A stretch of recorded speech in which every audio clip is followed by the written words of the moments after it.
दोस्तों, Donald Trump ने पता नहीं कितनी हसरतें करी थी नोबेल पीस प्राइज जीतने के लिए, पर इस साल भी डोनाल्ड ट्रंप के हाथों से नोबेल पीस प्राइज फिसल गया है। इसलिए मैं हमेशा कहता हूं कि ट्रंप अमेरिका में इलेक्शन तो जीत गए, पर यूएसए के डीप स्टेट से नहीं जीत पाए।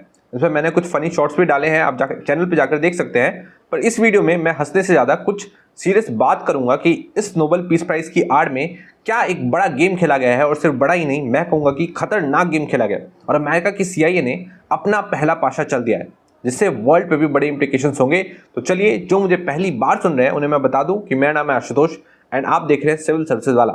दोस्तों, डोनाल्ड ट्रंप को चाहे जितनी मर्जी क्रिटिसाइज कर लें, पर हमें एक बात माननी पड़ेगी कि उन्होंने कुछ अच्छे काम भी करे, जैसे कि उनके फर्स्ट टर्म में अब्राहम अकॉर्ड साइन करना, फर्स्ट टर्म में ही चाइना को एक्सपोज करना और भी बहुत कुछ। पर ये इतने बड़े बोलेपन है कि अपने कुछ लिमिट से ज़्यादा बोलने की वजह से ही लोग उन्हें पसंद नहीं करते। जैसे अपने आप को ही वर्ल्ड पीस मेकर्स का टैग दे दिया, नोबेल प्राइज़ के लिए खुद को ही अलग अलग कंट्री से नॉमिनेट करवाने लग गए, वो भी पाकिस्तान जैसी कंट्री से। ऐसा हिस्ट्री में पहली बार देखने को मिला था। यही कुछ चीज़ें ट्रंप को एक अमेरिकन हिस्ट्री का इरिटेटिंग प्रेसिडेंट बना देती है। खैर, इस बार का Nobel peace prize Donald Trump के हाथों से निकल गया और प्राइज़ गया एक वेनेजुएलन लीडर को, जिनका नाम है मारिया कोरिनो मचाडो। अब सवाल ये उठता है कि क्या सच में ये अवार्ड पीस के लिए था या फिर एक पॉलिटिकल मैसेज अमेरिका के अंदर और बाहर देने की कोशिश की गई है। Let's decode this Nobel drama and trust me, ये स्टोरी एक अवार्ड से ज़्यादा एक जियोपॉलिटिकल थ्रिलर है। दोस्तों, मारिया कोरिनो मचाडो, जिन्होंने ये नोबेल रेस में पीछे छोड़ दिया है डोनाल्ड ट्रंप को। मचाडो एक वेनेजुएलन पॉलिटिशियन और इंजीनियर है, जिनका जन्म 1967 में हुआ और देश के अपोजिशन मूवमेंट का सबसे बड़ा फेस है। उन्होंने वेंटे वेनेजुला नाम की पार्टी बनाई और सालों से निकोलस मदुरो के डिक्टेटरशिप के खिलाफ लड़ रही हैं।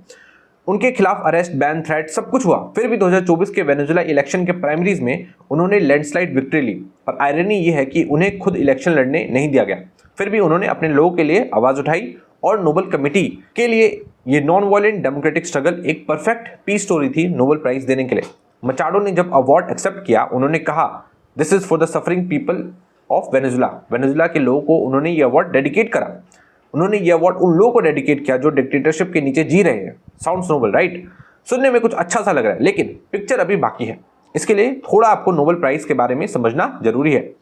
दोस्तों, नोबेल प्राइज अल्फ्रेड नोबेल के नाम पे 1895 में स्टार्ट हुआ था और हर साल दिया जाता है उन लोगों को जिन्होंने वर्ल्ड पीस के लिए काम किया हो। प्राइज मिलता है ओस्लो में, नॉर्वे के पार्लियामेंट के थ्रू डिसाइड होता है और अमाउंट लगभग 11 मिलियन स्वीडिश क्रोनर यानी 1 मिलियन US डॉलर के आसपास होता है। लेकिन एक फन फैक्ट है, ये पीस प्राइज हिस्ट्री में सबसे कॉन्ट्रोवर्शियल रहा है, क्योंकि अक्सर इसमें पीस से ज़्यादा पॉलिटिक्स छुपी होती है। देखिए, सच बोलूँ तो नोबेल पीस प्राइज कब का पॉलिटिसाइज हो चुका है। वेस्टर्न एजेंडा, आइडियोलॉजिकल बाइस और ग्लोबल इमेज पॉलिसिंग टूल बन गया है। सोच के देखिए, बराक ओबामा को 2009 में नोबेल प्राइज मिला था, जब उनका पहला ईयर भी पूरा नहीं हुआ था। उन्होंने मिडिल ईस्ट की पता नहीं कितनी कंट्रीज में बॉम्बिंग करवा दी और कितने लोगों को समय से पहले ये दुनिया छोड़कर जाना पड़ा।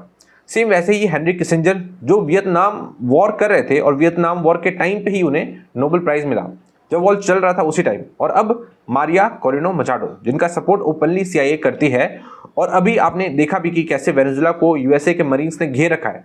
अब यहाँ पे स्टोरी थोड़ी इंटरेस्टिंग हो रही है। वेनेजुला के प्रेसिडेंट निकोलस मदुरो इस बात को जानते हैं और उन्होंने ओपनली कई बार कहा भी है कि CIA और वेस्टर्न एजेंसी लगातार उन्हें हटाने की कोशिश कर रही है।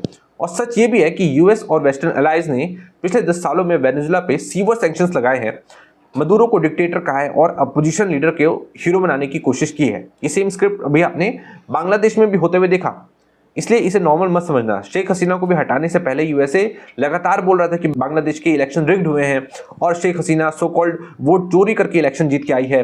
पिछले 10 सालों में US ओपनली वेनेजुला के ऑयल रिजर्व्स के पीछे पड़ा है, इसलिए अभी सेम नैरेटिव कंटिन्यू हो रहा है। Maduro is bad, democracy must be restored, but behind that democracy narrative lies 303 billion barrels of oil. Yes, Venezuela has the world's largest proven oil reserve, even more than Saudi Arabia. Venezuela के पास 303 billion barrels of proven oil reserve है, जो कि Saudi Arabia की भी total oil reserve से ज़्यादा है। और USA की gulf refineries specially Venezuelan crude के लिए ही डिज़ाइन होते हैं। So it's not just about democracy, it's about energy dominance. USA को जहाँ जहाँ भी ऑयल दिखता है वहाँ वो डेमोक्रेसी फैलाने की बात करता है, और ये बात वेनेजुएला के प्रेसिडेंट निकोलस मदुरो को बहुत अच्छे से पता है। वो जानते हैं, मदुरो बोलते हैं कि US imperialism is not about freedom, it's about oil. और ये बात इतनी गलत भी नहीं है जब आप देख रहे हैं कि 2025 में ट्रम्प एडमिनिस्ट्रेशन ने टैरिफ लगाए उन देशों पे जो वेनेजुएला ऑयल इंपोर्ट कर रहे थे। इसलिए इंडिया ने भी 2019 से ऑयल इंपोर्ट करना बंद कर रखा है, बल्कि वो हमें चीप मिलता था। उसके बाद भी हम लोगों ने अमेरिकन प्रेशर के अंडर में वेनेजुएला से ऑयल हम नहीं खरीद पाते। मदुरो ने एक बार यूएसए को $150 बिलियन के ऑयल ऑफर भी दिया था कि पीस के बदले, लेकिन वो रिजेक्ट हो गया। क्यों? क्योंकि गेम रिसोर्सेज कंट्रोल करने का था, नॉट रिकॉन्सिलेशन। तो अब जब मारिया कोरेनो मचाडो को नोबेल मिलता है तो उससे एक सिग्नल जरूर जाता है कि जो लीडर अथॉरिटेरियन रेजिम के खिलाफ खड़ा होता है वो हीरो है, पर ये सेलेक्टिव हीरोइज्म है। क्योंकि अगर आप वेस्टर्न इंटरेस्ट के खिलाफ हो तो आप डिक्टेटर हो, और अगर आप उनके नैरेटिव के साथ हो तो आप पीस आइकॉन हो। That's how Nobel peace prize has turn from an accolade to an instrument. ये सम्मान से एक दूसरे की सरकार गिराने का एक हथियार बन गया है। पहले ये सम्मान था, पहले प्राइज था, बट अब इसको यूज किया जाता है दूसरों की सरकार गिराने के लिए। और आयरनी ये भी है कि मचाडो ने अपने एक्सेप्टेंस स्पीच में ट्रम्प का नाम भी लिया और कहा कि I dedicate this to those who supported Venezuela's freedom including Donald Trump. यहाँ वो खुद कह रही हैं कि वेनेजुएला की सो कॉल्ड फ्रीडम को US president Donald Trump support करे। सो मारिया कोरेनो ने ये अवार्ड जीता है, हम उन्हें शुभकामनाएं देते हैं, पर उनको ये अवार्ड देने के पीछे की जो पॉलिटिक्स है ना, वो वेनेजुएला के लोगों के लिए और वर्ल्ड के लिए बहुत खराब हो सकती है। क्योंकि यूएसए जहां जहां जाता है वहां डिस्ट्रक्शन होता है, जिसका एक ट्रेलर हमने अभी अपने पड़ोसी बांग्लादेश में भी देखा। तो चलिए आज इस एनालिसिस को हम यहीं पे समाप्त करते हैं और मैं मिलता हूं आपसे नेक्स्ट वीडियो में। तब तक के लिए जय हिंद, वंदे मातरम।